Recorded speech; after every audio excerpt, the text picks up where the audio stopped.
I'm really excited to have our first guest as we pilot what's called Huddle Up. So as most of you may know, the Huddle is a platform for our Gen Zs and our millennial leaders, both in the career space and pretty much in their personal life. And these are workshops that we run on a quarterly basis to address topics that are first of mind for that generation. As you know, we're working in a multi-generational workplace. And so we have to get along and we have to find ways that we can collaborate and work well together. So the next huddle is in the next upcoming quarter. But in between that, I thought that I would pilot a new segment called Huddle Up. And it's basically just 15 or 20 minutes or so with someone that I believe has a lot of information to share, particularly to that age group, that will allow them to gain insight, perspective, and hopefully to be inspired. So today, I'm really happy to introduce Nathan Trott to Huddle Up, and I'm so excited to have him on our first launch of the Huddle Up segment.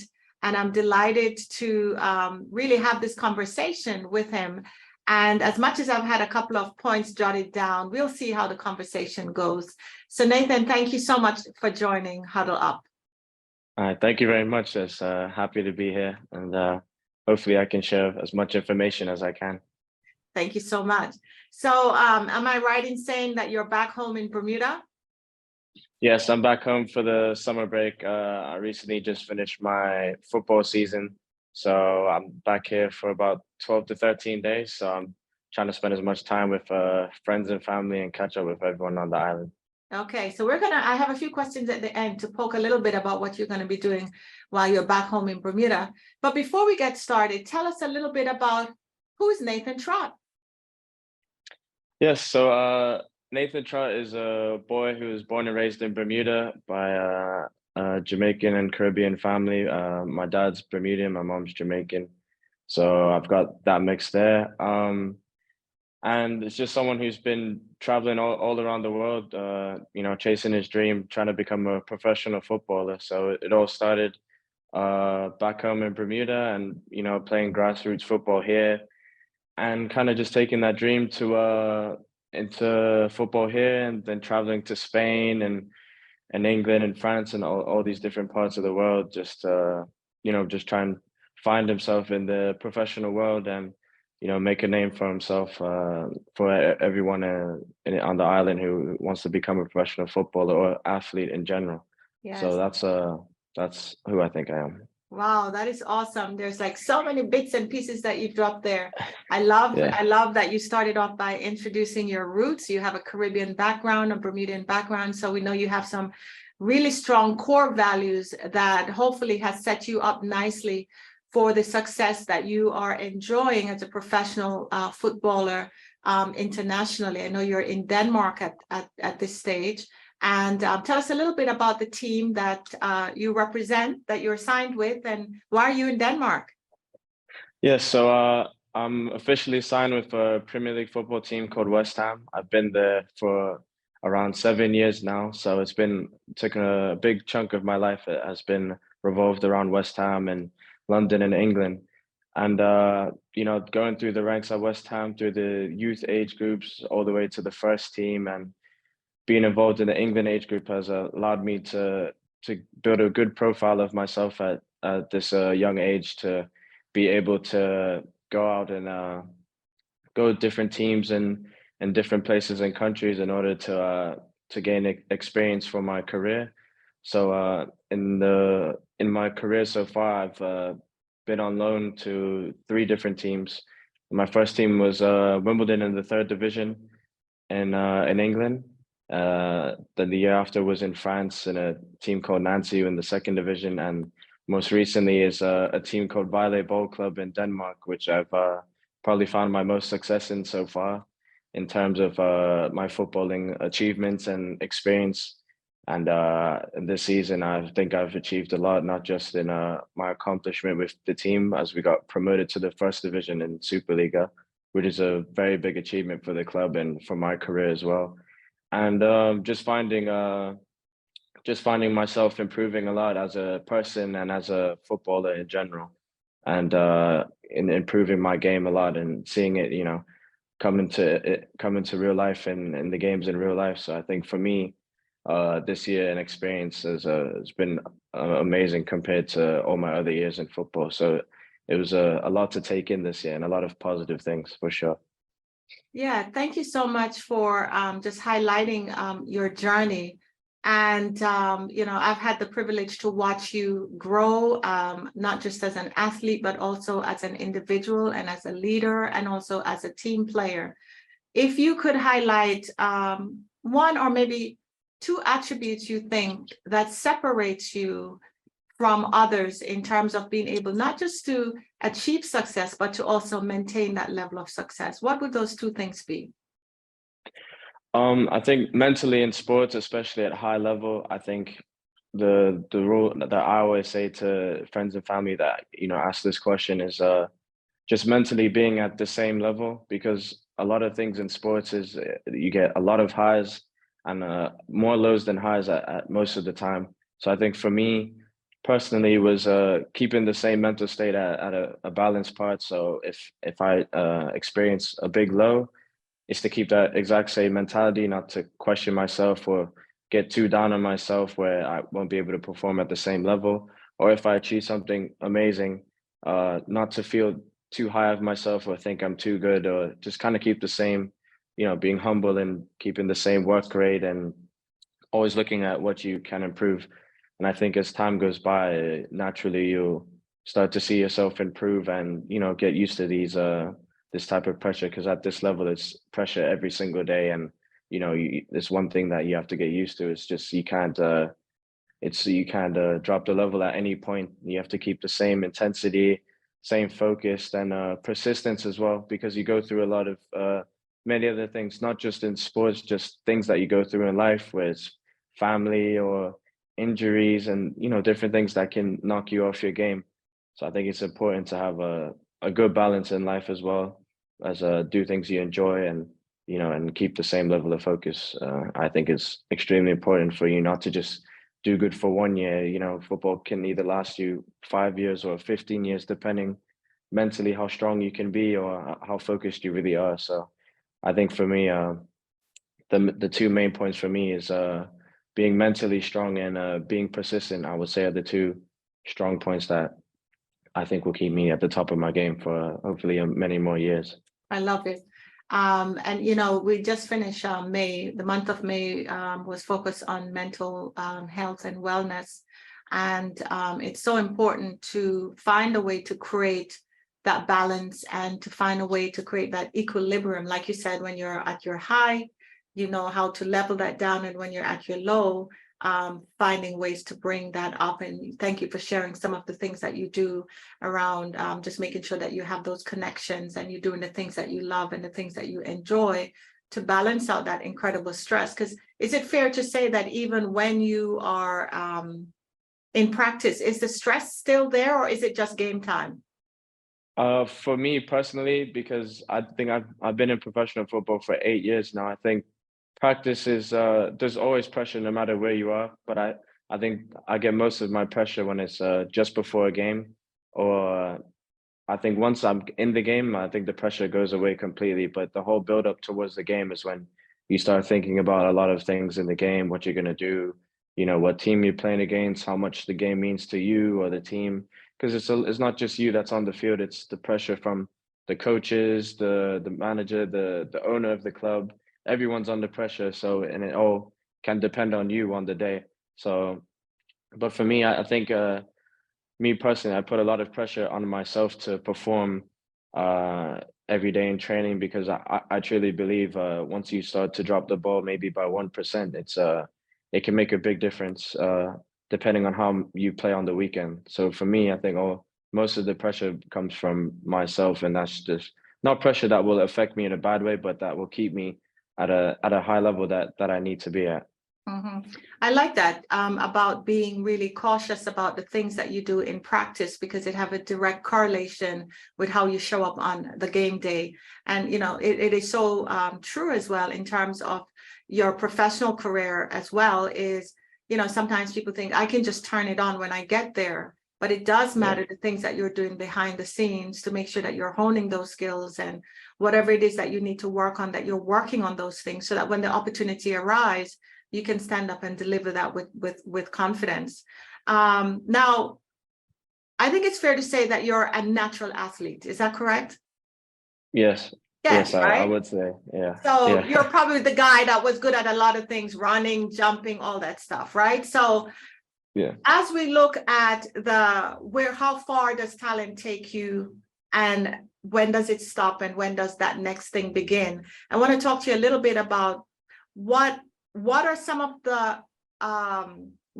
of your go-to, or what are some of the differentiators you think that you possess that can take you beyond the level of your natural born talent? For me, it's my persistence, because one thing I understood before I even had a contract in football, I felt like I understood the game, and I understood the long game, and I understand in football it's a lot of opinion. So one man's trust might be another man's treasure. That type of thing that goes on a lot.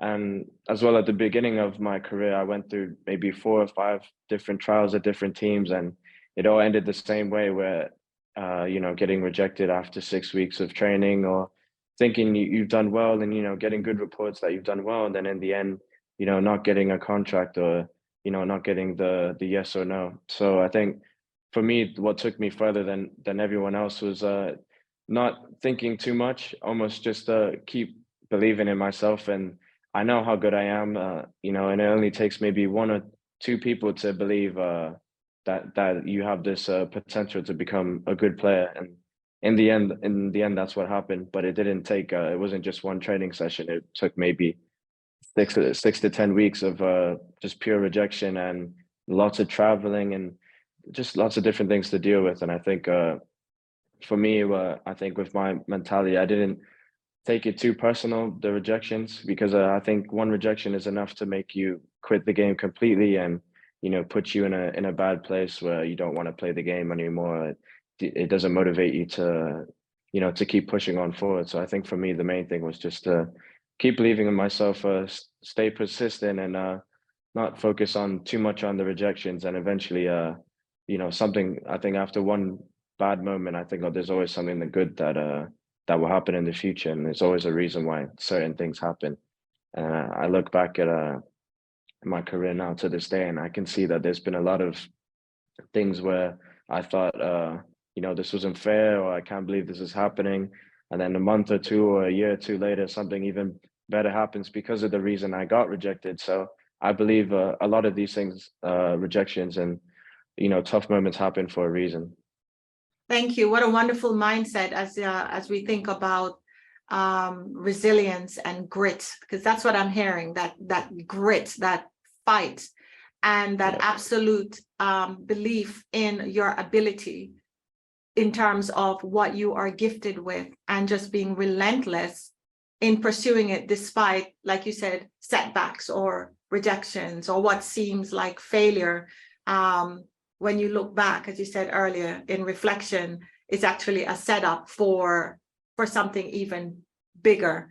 So having an optimistic mindset really helps you to deal with those moments when things are not going well, or appears to not be going well. So thank you for sharing that. That was a lot of really good stuff that you shared there. A little birdie tells me that you never always wanted to be a goalkeeper. So tell us what happens when you have a plan and you're going down one road, this is where you're going to go, and then life throws you another curveball, and for some reason you're open to the possibility that you could do something with it. And then what happens?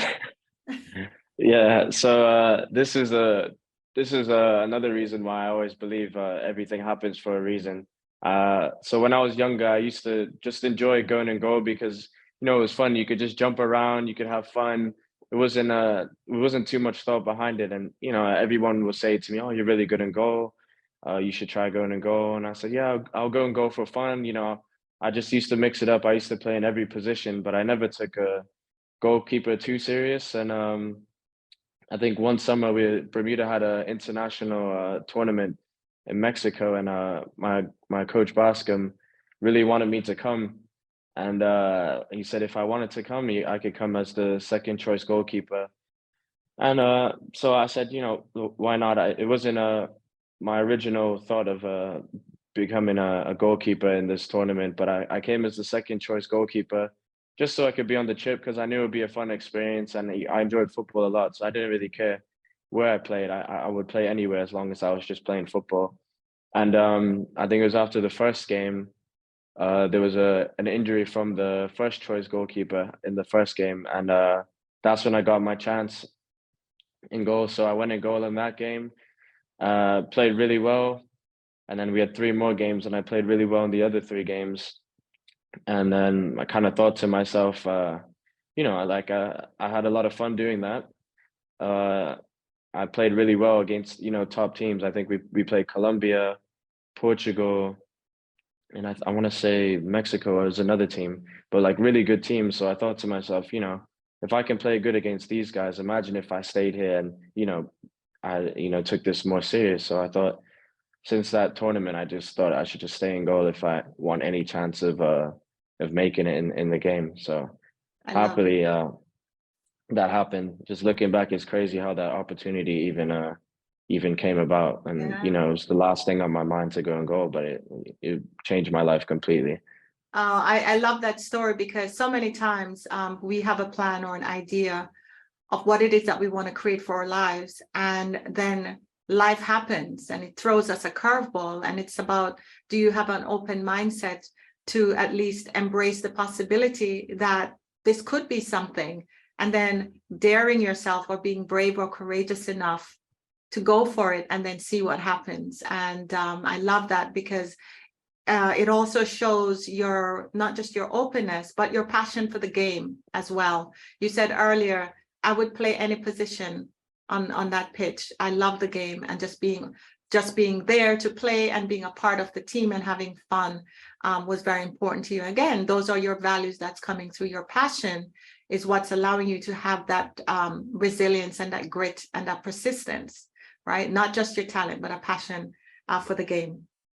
So you've shared some really good bits there that I absolutely love about staying focused, about your values, about what drives you, about what motivates you, about how you bounce back, about how you keep that nice balance and how intentional you are around that, about persistence. I love all of it. So I'm going to ask some fun question as we wrap up. You're back home and you're in Bermuda. Bermuda is a lovely place for anyone that have never visited. It's 21 square mile of absolute aqua marine, beautiful, just a wonderful feeling of home. So, all right. What's your favorite cup match team? St. George's. Okay. Has to be St. George's, born and raised. All right. The Somerset fans are going to be like, no. Okay. All right. When you're back home, what is your favorite thing to do? What is your favorite thing to do when you're back home? For me, it's a mix of things because I like to relax. At my dad's house or my mom's house or my cousin's house. I just like to eat food and honestly just relax and just get my mind off things and just sit by the dock with my dogs and just relax. All right, so that's the balance you're talking about there, right? Yeah. Just to mentally free myself and just take everything away. Awesome. I love it. All right. What is your favorite beach in Bermuda? Bermuda has tons of beaches and everybody has their favorite. What is yours? I would say probably Horseshoe Bay Beach. Mm-hmm. I think Horseshoe Bay or Clearwater, just because I've been there a lot. It's close to the area where I stay, and we used to go all the time as kids there. So I'll say either Clearwater or Horseshoe Bay. But if I had to choose, Horseshoe Bay. All right. Yeah. Okay. And the last question is, when you are home, what is your favorite dish to have? Favorite dish? It'll have to be my dad's cooking for sure. So it'll be like the normal stuff. It'll be like macaroni, barbecue. He makes these like special ribs. He's got a secret recipe. So any homemade food for me is just easy for me. So as soon as I get off the plane, I go to my dad's and that's what I eat. It's been so lovely having this conversation with you, Nathan. You've shared some really good information that really sets you up not just to succeed, but you're sharing information that sets others up who are listening to be champions in whatever space they're in. Whether you're a young person, a millennial, a Gen Z, or you're an older Gen X or a boomer, there's so much information that you shared that we can certainly take away and start applying right away. So as we close out on Huddle Up, any final words or comments that you'd like to share with the audience? I think final words, I would say, if whatever it is you're going through in life, whether it's, sports or any other job that you're interested in, I think one thing that is important is just to, keep your head down, stay consistent with whatever the work it is, be persistent through whatever downs you go through, and, be brave with your dreams, don't try to achieve the bare minimum, aim as high as you can, and and see where it takes you from there, and just believe in yourself. That's all I would say. I could not have said it any better. Be brave with your dreams. Be brave with your dreams. And thank you so much for sharing your time with us and for showing us what it's like, not just to live your dream, but to make your dream a reality by applying all the different values and all the different efforts and professionalism and passion that you bring to the game. We're very proud of you, and we hope that you enjoy the rest of your time in Bermuda, that it will definitely be a nice mental break for you and a physical recovery as well, so that you can go back and hit the pitch at your highest level. And for all those that are watching, again, thank you for being a part of Huddle Up, and we will see you on the next one. Take care. Bye. Thank you. Bye.